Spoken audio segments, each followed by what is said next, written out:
Hello, everyone. I'm Carson Courier. Thank you for joining us for this 13 Plus FastCast. And I'm Mary Coleman. We want to begin with some late breaking news this afternoon as we are getting reports of a shooting in the 5200 block of South Park Avenue. We do have a crew heading to the scene and we will give you more details as soon as they arrive. But what we know is Tucson police say they have found an adult male with gunshot trauma. He is in the hospital with life-threatening injuries currently. No suspects are in custody here and the investigation is still in the early stages. But as we mentioned, we will bring you the very latest information as soon as we get it, both on air, online, and right here on CTV. And turning now to our website, a teen driver is facing charges after a deadly crash involving a pedestrian on Saturday. Police responded to the area south of Mission Road just before 4 a.m. Now, they say the driver of a white Honda was driving south on Mission Road when they hit a median, crossed over onto the other side of the road, and they hit a pedestrian. And according to police, the driver left the scene but was found at a nearby residence where they were charged with one count of leaving the scene of a serious injury collision. During the investigation, police learned the condition of the pedestrian had worsened, and they later died at the hospital. Now, detectives say they will not dismiss the original charges, or they will dismiss the original charges now against the driver, and they'll coordinate with the Pima County Attorney's Office to determine the appropriate charges moving forward. The name of the victim has not been released. And take a look at this. Someone abandoned a puppy along Interstate 10. But the good news is the young pooch is recovering. DPS says a truck driver found the pup earlier this month by an exit ramp in Benson. The dog had a zip tie around her neck, but the truck driver got it off, gave her water, and kept her safe. With the help of DPS, they got her to a shelter in Benson where she recovered from minor injuries. She's now in a foster home pending adoption. And an Arizona man has pleaded guilty to his role in the Capitol riot. This is the wrong video here. According to the Department of Justice, Jacob Zirkle of Bowie pleaded guilty to assault and civil disorder charges. Prosecutors say body camera video shows him throwing several punches and pushed officers trying to keep the crowd from storming the Capitol. Now, Zirkle will be sentenced come February. And following some national news now, General Motors and the United Auto Workers Union have reached a tentative agreement. The specifics aren't known at this time, but the agreement is said to be similar to the deals already announced by Ford and Stellantis. The tentative deal comes about 6 weeks into the strike and just days after the union expanded the strike at the nation's largest automaker. Nearly 50,000 UAW members were involved in the strike at one point or another. It cost GM an estimated $200 million in the last 2 weeks of September and an estimated $600 million in the first 3 weeks of October. The governor of Michigan and Detroit's mayor now speaking out on those deals. This is great news for Detroit and for the country. I think the auto workers got the kind of raise they deserve for their role in the success of these companies. And I think the leaders of the three companies handled themselves well throughout this process. But it's a big sigh of relief in Detroit and Lansing and in D.C.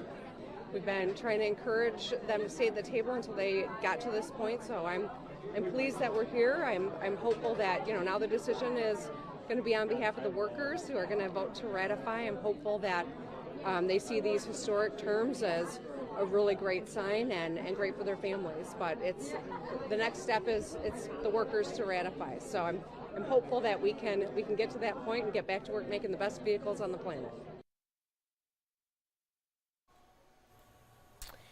And switching gears now, thousands gathered in Lewiston, Maine this weekend to mourn those killed and pray for those injured during last week's mass shooting. The 40-year-old suspect, Robert Card, was found dead on Friday from a self-inflicted gunshot wound. Now we are learning police in Maine were possibly warned about him weeks before the shooting. According to reports, the Maine National Guard asked local police to do a welfare check on Card last month. It came after a soldier said they were concerned Card would, quote, snap and commit a mass shooting. Officers say they tried to make contact with him but were unsuccessful, and it's also being reported that a missing persons report was generated at the time, but that was closed on October 1st, 24 days before the mass shooting. Investigators believe Card purchased the gun he used during the attack back in July, just before he spent 14 days on a psychiatric hospital. And overseas now, the United Nations Security Council is holding an emergency meeting. That meeting is ongoing right now. According to reports, the UAE is seeking a resolution that calls for a, quote, immediate humanitarian pause in the war between Israel and Hamas. Over the weekend, Israel announced it's moving into the second stage of its war against Hamas. More than 7,900 people have already died in Gaza, and according to the United Nations, civil order is shrinking in Gaza. U.S. officials say there's a chance this war could expand in the Middle East. Iran president has already said Israel's actions against Hamas may, quote, force everyone to take action. And also happening today, President Joe Biden signed an executive order on artificial intelligence. That order will require developers to share the results of their safety tests with the federal government before they are released to the public. It will also establish standards to prevent the production of dangerous biological materials, and it directs the Commerce Department to develop guidance for watermarking AI-generated content to prevent fraud. We face a genuine inflection point in history. One of those moments where the decisions we make in the very near term are going to set the course for the next decades. And with the position we lead the world in the toughest challenges and the greatest opportunities, look, there's no greater change that I can think of in my life than AI presents as a potential. Exploring the universe, fighting climate change, ending cancer as we know it, and so much more. As artificial intelligence expands the boundary of human possibility and tests the bounds of human understanding, this landmark executive order is a testament to what we stand for: safety, security, trust, openness.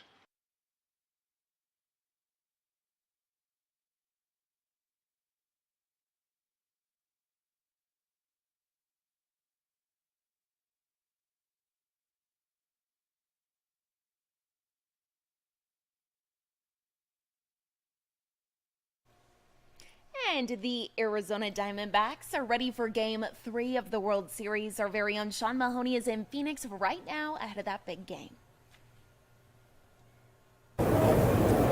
The World Series is back in Arizona for the first time in 22 years. I'm Sean Mahoney reporting outside of Chase Field, and there has been a lot of excitement around here since early in the morning. I got here just around 10:30, and there was fans lined out the door trying to get their merchandise, their World Series merchandise, for the first time in over 2 decades. And tonight, Game 3 in a back-and-forth series, currently tied 1-1. Diamondbacks win down in Game 1 after a crushing, heartbreaking walk-off home run by Adolis Garcia of the Texas Rangers. They came back in Game 2 firing 9-1, and now is the most crucial game of the series to see who will take a 2-1 series lead. We'll have all the highlights tonight on News 13 at 10, and also make sure to tune in to News 13 at 3 and 4. I've been talking with some fans who made the trip up from Southern Arizona to watch the D-backs in the World Series, hear what this experience is like for them, and so many other Diamondback fans on KLD News 13 at 3 and 4.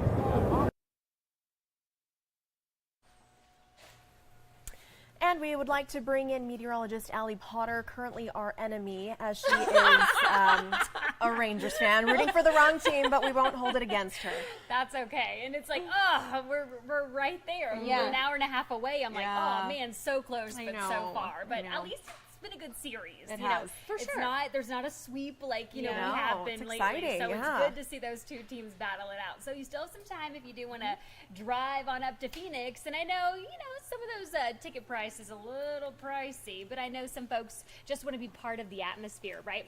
So by 5 o'clock, though, this evening, first pitch, by the way, is at 5:03, 77 degrees. By 7 o'clock, 73. By 9:66.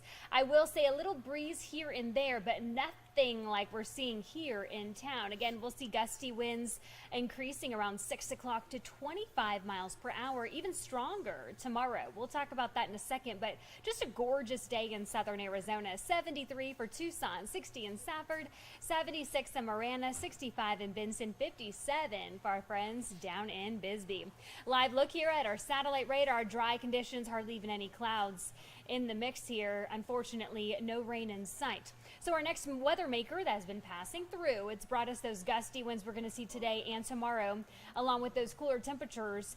But that ridge of high pressure, that's that orange color you see on your screen, it's going to start to warm us up.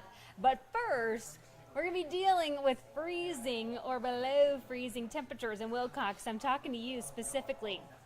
On Tuesday, your overnight lows, 28 degrees. Oh my goodness. And on Wednesday, 31. So you might need your ice scraper if you don't know where it is. What's that? Yeah, exactly. So go find it or go to your local store and try to figure it out. Give yourself some extra time tomorrow morning. By the way, we have that freeze warning that goes into effect, which is technically tomorrow morning, 3 a.m. to 8 a.m. This includes Safford, Wilcox, and the Douglas areas. Again, freeze warning for you guys. So remember, I had to actually dust off this graphic a little bit. It's been some time that we talk about protecting the peas. That means the people and the pets, make sure little Fido, I think it's just a great excuse to cuddle up and sleep with your dog, really. Those sensitive plants, make sure that they are covered, and then of course make sure that those pipes are wrapped. Gusty winds for tomorrow. Take a look at this, ladies. Up to 35 miles per hour in Tucson. I know, it's going to be a terrible hair day. Just giving you a heads up. Ponytails all the way. Tomorrow's forecast, temperature-wise, really nice, though. 76 for Tucson, 64 for Sierra Vista, 76 in Nogales, 63 for our friends in Douglas. All right, we got to talk about Halloween, right? That's tomorrow. We have lots of things happening here. We have the World Series, then we have these cooler temperatures, but we can't forget about those trick-or-treaters. By 6 o'clock tomorrow, 67 degrees. By 8, 60. And then by 10 o'clock for mom and dad, you know, as you're digging into the candy, right? 56 degrees. So yeah, it's going to be a little chilly, but the good news is we don't have to necessarily wear coats over those Halloween costumes. 76 degrees with those windy conditions tomorrow. The 80s, though, back in the forecast, kicking off Wednesday. And actually, the 80s are going to stick with us for the rest of the week. Perfect. All right. Could be worse. It could. Yeah, I think this is beautiful. Exactly. We'll take it. Absolutely. Thank you, Allie. Of course. Allie. And turning to our Facebook page, now happening today, it's National Candy Corn Day. Look, don't shoot the messenger, all right? The controversial candy was created in 1880 and has been a Halloween staple ever since. So, in honor of the holiday, we made a post on social media to get your take on the treat. Carson, what did some of these say? How are we goodness. feeling? You know, a lot of people actually are saying they're fans of the candy corn, which is surprising. I don't mind it. I don't mind it either. I grew up and we would always have like a little jar of like peanuts and candy corn and stuff like that. And it was fun to munch on. It was good. Okay. But there's, some people I'm love very it. surprised because it's usually like a, just a house Disgusting. divided kind Yeah. of thing. Yeah, hate it or love it. So I'm glad we have some people who like it. Oh, see, Literally, look, someone yeah. mixed it with peanuts too. Oh, for sure. Mixed with dried peanuts. Nobody responded saying, two good, people good. responded saying yuck.